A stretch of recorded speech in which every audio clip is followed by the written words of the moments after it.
اعوذ باللہ من الشیطان الرجیم بسم اللہ الرحمن الرحیم۔ السلام علیکم ناظرین، سب سے پہلے درود و سلام اللہم صلی علی سیدنا و مولانا محمد وعلی آلہ و اصحابہ وبارک وسلم وصلی علیہ۔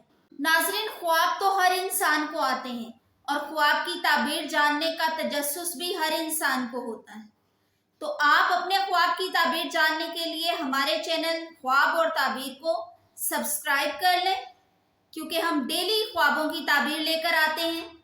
اس کے علاوہ ایک حدیث مبارکہ بھی سنائی جاتی ہے، تو ہمارے چینل کے ساتھ بنے رہنے کے لیے اسے سبسکرائب کر لیں، ویڈیو کو اینڈ تک دیکھیں، انفارمیٹیو لگے تو لائک کریں اور آگے شیئر کریں۔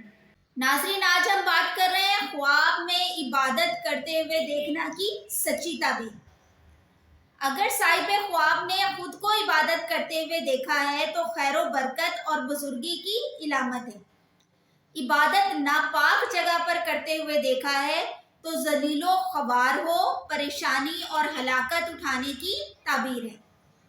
اگر عبادت اپنے گھر میں کرتے ہوئے دیکھا ہے تو دیندار ہو، گھر میں خیر و برکت ہو اور نزول رحمت ہونے کی تعبیر ہے۔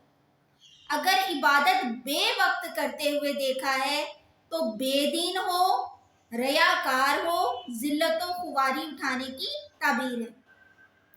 عابد یعنی عبادت گزار کو اگر خواب میں دیکھا ہے تو ہدایت پائے، بزرگوں سے نصیحت حاصل ہونے کی تعبیر ہے۔ اللہ حافظ۔